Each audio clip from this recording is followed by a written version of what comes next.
Hi guys, welcome back to my channel. I just want to make a quick video because it's difficult for me to, reply to everybody that's been commenting and reaching out. Um, the big question, and I guess it's always been a really big question since it started, is people want to know, do I think that we all died in 2012? Okay, so let me reach down a little bit and I will definitely give you my opinion, okay, on 2012. So our reality, okay, when we're tapped into this frequency, like I said, we never left home. We're just kind of, it's like a parent leaving a television on for their child, and their child's watching cartoons and they get engulfed in the cartoons and the characters and all that stuff. Our creator has done the same thing for us. We're still with him. We've never left home. Basically, he just threw on the TV for us, and we got so engulfed in it that to us, this is real. This reality became real. We're so lost in it. That's the best way I could describe it. Um, I believe, now this is just my theory, the first 7 years, well, actually, it's a little bit more than the first 7 years. I want to say the first 12 years, 12 to 14 years of your life, not 7. When you tap into this frequency, your first 12 years of your life is already written. That part of your book is already determined. It's already written. All the characters that are going to come into your life, and who your parents are going to be, and all of it. It's already written. And as you grow up, the things that you take with you, the experience, whether they be great, bad, horrific, whatever, you start to build on. You start to build from that, and you start to build your story of your life until you realize it and get older and go, holy shit, that's what's going on. And that's what most of you were there already. Okay. And that's what I'm trying to show everyone that watches my videos. Each time, okay, the first, like I said, 11, 12 years of your life, when that story is created, you take one situation and you run with it, and it starts to build, and it starts to create your entire story. And when that happens, in order for that to happen, you will shift to that frequency that holds more of that story for you. Some people say the way you perceive things or the way you're going to experience things, to a point, okay, to a point.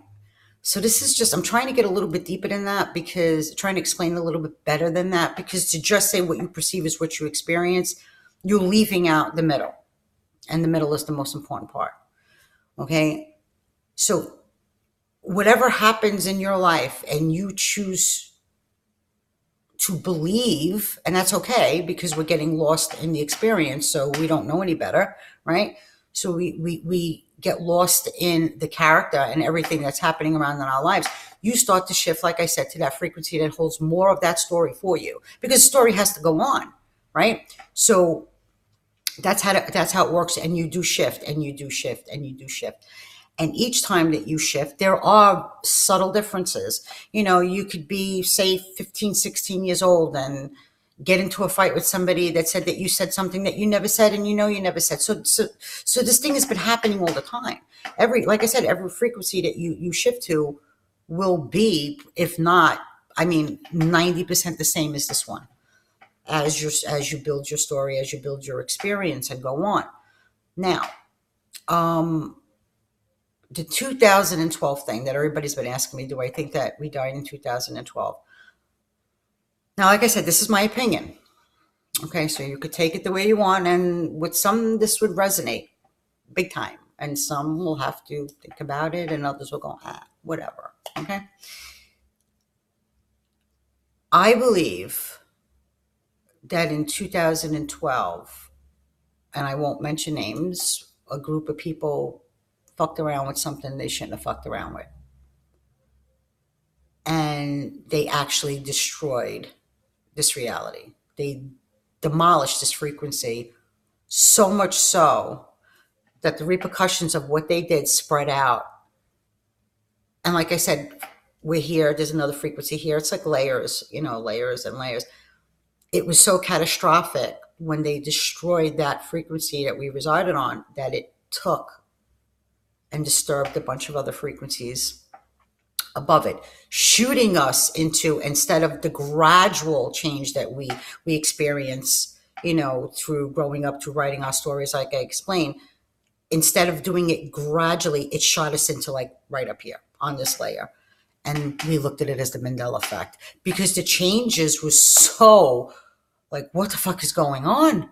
That building was never there. And my fucking neighbor is like, I don't even know who this person is. The whole, you know what I'm talking about. The whole thing with the body changes and the bone structure, and, your family changing and your friends and blah, blah, blah, blah, blah. Right? So I believe that that's what happened.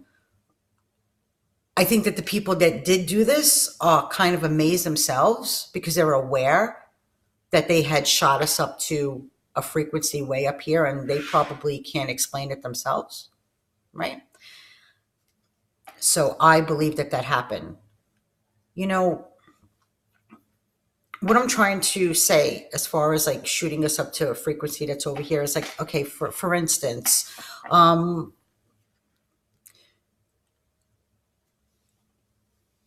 while we have this experience, right? We actually, like I said, this has been happening your entire life. We actually died so many times. So many times. I mean, were you ever in a situation? I'm having a hard time fucking talking today. Honestly, same thing. I don't sleep. But you ever have a situation where something happens and you go, like a tree will fall and you'll be standing right near it, or you think you avoided a car accident and you're like, holy shit, how did we even escape that? Oh my God, that was a close call. Well, I got news for you. That close call was not a close call. It actually happened, and you died on that frequency, and you woke up on a different frequency where it didn't happen in a blink of an eye. And trust me when I tell you, in a blink of an eye. But the fact is, you did die in that reality, and that's why. I mean, even if you look at it like this, I'll give you another scenario. My scenarios aren't great, but I'll give you another one. You ever hear of somebody having cancer and they're terminally ill and they're going to die? It's like within a couple of weeks they're going to die. And all of a sudden the doctor comes in and says, somehow, some way, they have no more cancer. There's no trace of cancer. They're going to be fine. Oh my God, it's a miracle. It's a miracle. And everybody's, thank you for your prayers. And it's a miracle. No, it's not. That person died. They died. Just in the reality that they shifted to, they were miraculously healed. See, this is how it works. It's how it works. And we do this so many times throughout our life. And I'm going to tell you something. It doesn't have to be something so big to go, oh, fuck, I can't believe we escaped that. We should have been dead. It doesn't have to be something that big. Because let me tell you something, a really quick story. A couple of years ago, driving on 41 where I live, and a minivan and a car, they were both going into a parking lot at the same time. They couldn't have been going more than 5 miles an hour. And this one car hit the minivan, and the minivan flipped over like, holy shit, what the fuck happened? Killed everybody in there. You're talking 5 miles an hour and was hit on the bumper. And they died. So it doesn't have to be something like, fucking brick building fell down and we escaped that. No, it could be something really, really simple. It could be the chest pain that you had. Was rushed to the hospital and they're like, no, everything is okay. The body, although so complex, is very, very fragile. Very fragile. I mean, think about it. I mean, look what we do to ourselves on a daily basis through our thoughts. Look what we do to our own health, right? It's that simple. So chances are, believe it if you want, you've died many, many, many times. Like I said, the Mandela effect was just a really big, what the fuck? Yeah. Was that God's intention? Absolutely. Because nothing will happen unless he created it already. So it is an awakening process. He wants us to awaken, or perhaps it's our own alarm clock saying it's time to get up. It's time to figure this out, because when you do, you're able to get onto the frequency that you want to experience. Okay. Um, you know, the whole thing with shifting, okay, I've mentioned this in another video. I've spoken to people that are way up there in the science field and stuff like that, and I've had conversations about shifts. And some will say, oh, well, you shift every millisecond of your life, you're shifting. You know what? I'm going to leave this and I'm going to say they're wrong. And if they want to believe that what they're saying is right, then go ahead. But it doesn't work that way. They're mistaking movement for shifts. You see, we don't have to shift with every movement. Some will say every time you do even a blinking your eyes, you have shifted. No, it doesn't work that way. Everything is binary. Everything is code. We don't have to shift. We don't have to shift every time we have movement. We don't shift. Not that we don't have to. We don't shift every time we have movement. Like I said, that's done through binary. That's a whole different story. But one day science will figure out what I'm saying is right. Will they ever tell anybody? I don't know. But I know what I mean. It's the same thing like when when you were a kid or whatever, and you have a book and you draw like a little stick character on the book and you flip the pages and it looks like the way they used to do cartoons years ago. It's the same thing. Every movement is a slide. It definitely is a slide, but it's not a slide into a different frequency. It's a binary code. Okay, so I don't know if that makes sense, and I would love to get into it a little bit more, but it's deep. It's deep. It's so deep. And if I don't have anything really so much to back it up, then I will leave it alone until science starts to realize what I'm saying. And then I'll come back full force. Okay. But just so you guys know, I have my notes here. So yeah. Okay. It's the same thing with, okay, the way we experience, okay, there's the same thing as like, there's no such thing as time. There is definitely no such thing as time. The only thing there is a shift to shift to shift, right? Now, each time that we shift along with our story, with your story, you shift frequencies gradually, but you shift, like I said. And each time you shift, there's another aspect of yourself there. And that's when you're an infant and you grow up and you're a teenager and, and then you go through the whole aging process. It's not something that's happening in this reality that does not move, that's fixed. It happens with each shift, because on each shift, there you are, looking a little old, a little different, a little old, a little different, a little old, a little different. Do you understand? So that's what I mean when I say there's no such thing as time. You're not who you think you are, that you're a human in this reality, and you have to go through the program of being birthed, being a teenager, buying your first house, getting your first gray hair, having your grandchildren, boom, you're in the dirt. It's not like that. It's not like that. This is not a fixed frequency. Okay? And that's somehow it's the way the Mandela effect works. It's a shift, right? And then we notice, whoa, all these huge differences. And they were so huge that it changed the whole body structure, our bone structure. It was so huge that some people started looking younger. Some people noticed that their hair was totally, 5 inches longer than it was. So many changes, so many quick changes to their physical appearance. Okay? It's because we went from here to that other aspect of ourselves there. Okay?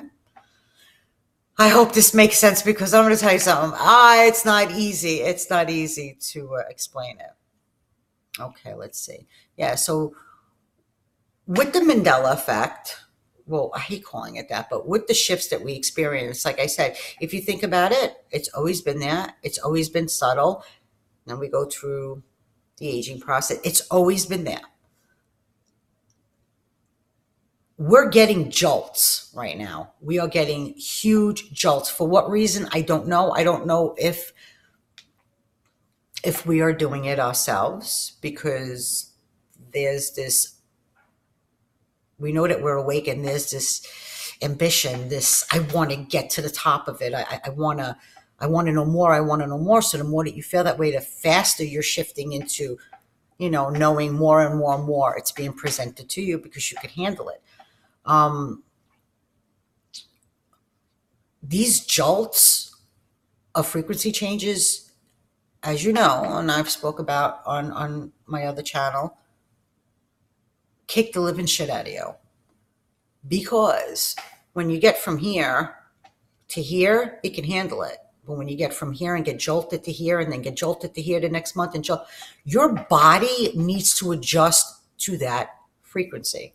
It has to adjust to that frequency. And because it doesn't have that subtle way of doing it, you feel it in your body. You feel it in your bones. You go through the motions of, being nauseous. And some people complain about lightheadedness and onsets of vertigo and appetite changes. Like we talk about depression, all of it, body aches, heart palpitation, can't get out of bed, can't go to sleep, you name it, the whole 9 yards. And then finally, as the days go by or the weeks go by, sometimes all that seems to calm down and you're left with emotionally being drained, where you just want to lay in bed and you feel like you got your ass handed to you. And it takes a little bit to get back into wanting to get dressed again, wanting to go back out again, wanting to associate with different people, talk to your friends, even listen to music. It takes a little bit. And when all that's happening and everything feels good, and you look at it and you go, okay, you know what? I'm noticing changes. I'm noticing that people are a little different. People are this, that. I notice another building, and you get fucking thrown right back into it. You get jolted again. Boom, boom, boom. And I'm going to tell you something. This year, we got jolted so many times that half of the people just gave up. They just completely gave up. They're like, I can't do this. I can't. There's no sense of even trying to be happy, because I'm just going to be thrown back into this depression. I'm just going to be thrown back into this thing where I'm falling asleep at work, or I can't tolerate my children. I don't want to make dinner. I don't want to shower, the whole thing. They kind of just gave up. And that's okay, because you're not really giving up. Your brain is just going on autopilot. It's like you need to shut down, because your body knows what to do when it's overloaded. It does know what to do, and it does shut itself down. So those jolts are really bad. What I want to say about, how can I put this? Those of you that know me from my old channel, I've always said that there are certain things that I want to talk about, I want to explain, but it's not time. It's not time. So, I said when there's a time, I will, put it out there. The time is coming. The time is coming that you guys understand more. And that's why I don't really touch on the symptoms as much as I do, with the depression and the life review thing, because these things are very, very important. I'm not saying that the other things aren't, because there are people that are just starting to experience those body symptoms and things like that. But there are a lot of videos that explain, well, hear people's story about what they're going through and all that stuff. Not that I'm not going to do it. I'm not going to touch on it. I will touch on it, but I do feel that there are things that are way more important right now, because we're at that time. The veil is gone. It's gone. I feel it. I know it.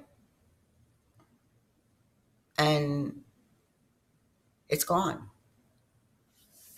It's time to, those that are doing a life review, stop digging so deep. into the guilty part of your life review. Okay. Those that are in depression, stop also looking at, oh, I should have did it this way, I should have did it that way. Stop looking at the guilty part of your life review. And I'm going to make it simple for you so you don't have to go and analyze that part, because you're going to get stuck. There's not that much time. You can't get stuck right now, okay? So I'm going to make it a little easier for you. Those that are going through those things and are looking at the guilt and trying to make sense of it, trying to make peace with it, trying to forgive themselves for it, let me explain it to you in a nutshell. Very quick, okay? We are all part of this puzzle. This reality could not be if it wasn't for all of us contributing to the story, each other's story, okay? So if you have guilt because you hurt somebody else, or you physically hurt somebody else, or verbally hurt somebody else, whatever your guilt is, stop. You had no choice but to do what you did, because you were actually helping somebody else create their story. I know it sounds fucking crazy, but there is no good and there is no bad. We are all part of this, and we are all helping each other. No matter how you look at things being catastrophic and things that happen to people, and I'm going to tell you something right now, do not comment, oh, well, you don't know what you're talking about because there is bad. And what about children happen this? What about this that happens? Don't go there. You don't know my life. You don't know my experiences. Okay? I will not speak to you and try to explain something to you if I have not experienced it myself. Okay? So what I speak is true experience. There is no good and there is no bad. The person who hurt you physically, verbally, mentally, whatever, oh, deja vu. He has remorse. You have remorse now for the things that you've done. You have remorse. Why do you have remorse? Because you say to yourself, well, that wasn't me. Why would I do something like this? That's somebody else. I hit my wife, or I hit my whatever. The fact that you have remorse now, open your eyes. Don't you see it wasn't you? Because you would have never done it in the first place. You did it because you were supposed to do it. You had no control over it.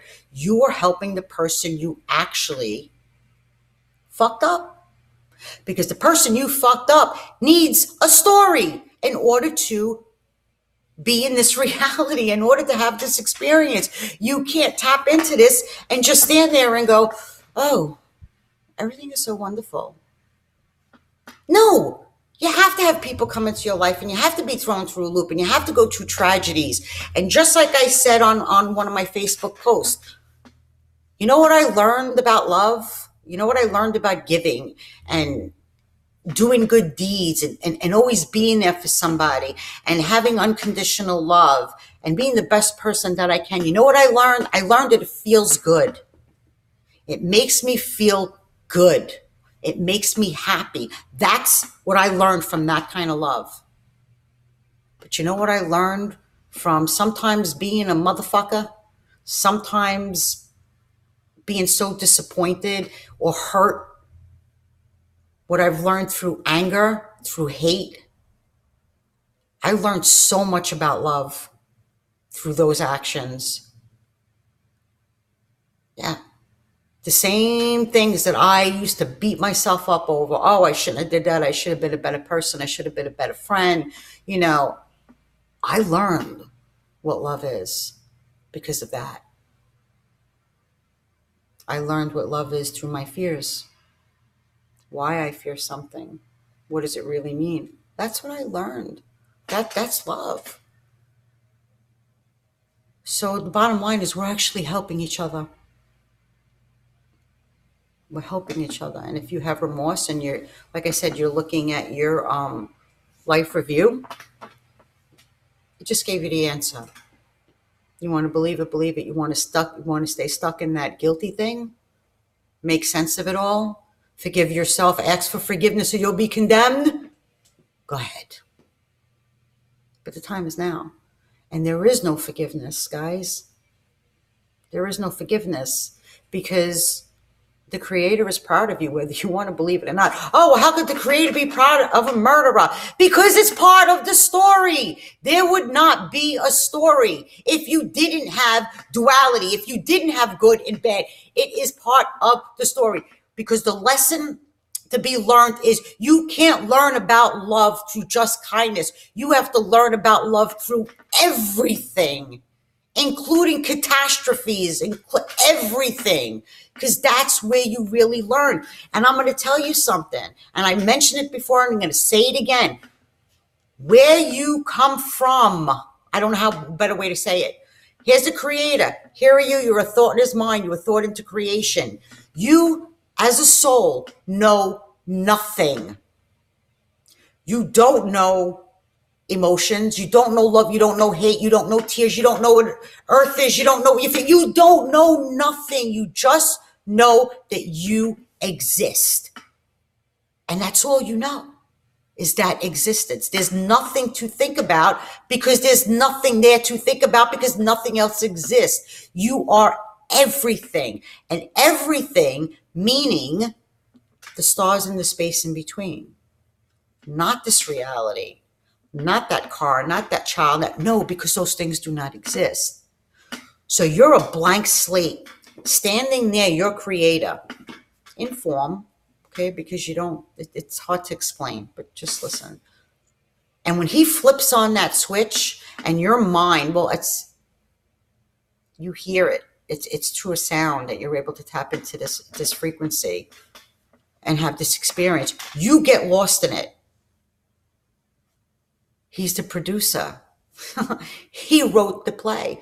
You get lost in it, because through these experiences, like I said, it's not all about love. The other experiences is how you truly get to give your soul an identity of love. Can't just be one way. It's not enough. You won't grow. You won't know through just doing good deeds.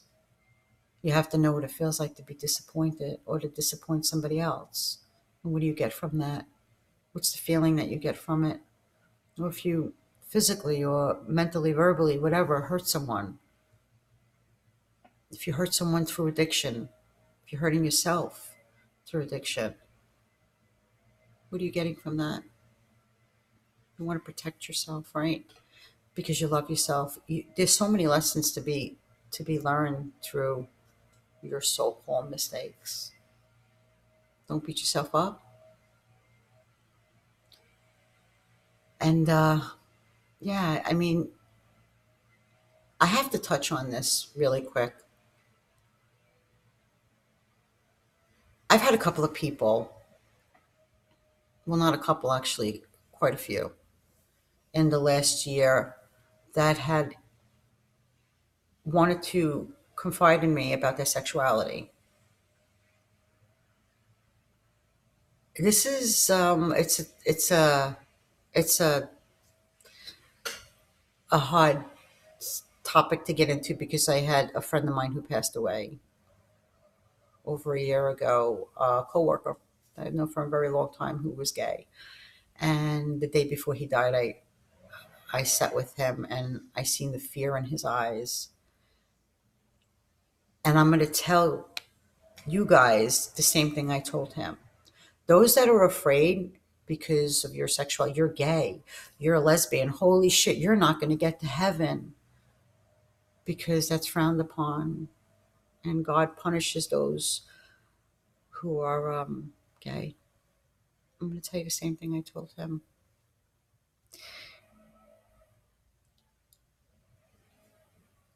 Look around you. Look at how beautiful and how complex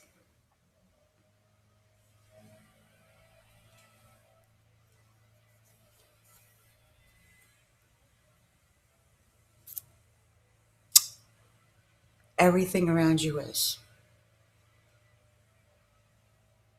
How detailed everything is. Do you think that was done by accident? God did it. He created everything. And I'm going to tell you something right now. He created you too, just the way you are, so you could have the experience of being a gay person. So by you questioning your sexuality, fearing that you will leave this world and not get to heaven, is the same thing as saying that God makes mistakes. God doesn't make mistakes. Everything he creates is exactly the way it's supposed to be. And that's what I told him. And he smiled. And I understood. He understood. And I understood that he got it.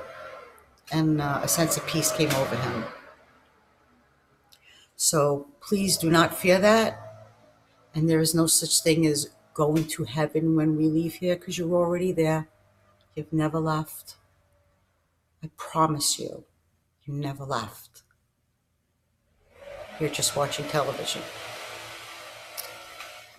Okay. With that, of course, I make a video, right? And the guy has to mow the lawn just now in the rain. Okay.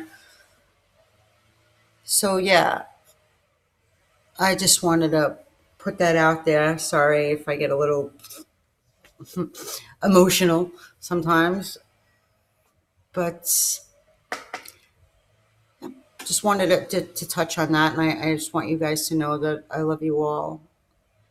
I feel your energy. And actually, this is going to sound crazy, but when I say I feel your energy, I'm not joking. I'm not joking. I feel your energy as a collective, like as a whole. Like I can't explain it. It's not important. I was actually thinking of just making a video, or I could just stare into the camera so you guys could feel my energy. Even though you feel it through my videos, I want you to really feel it. I was thinking about doing that. Maybe there'll be a time for that. I'm not sure. But so okay. With that, I'm going to go about my day, and I love you all. Please don't ever feel like you're bothering me by reaching out, because you're not. I answer every one of you. You're never bothering me. Okay?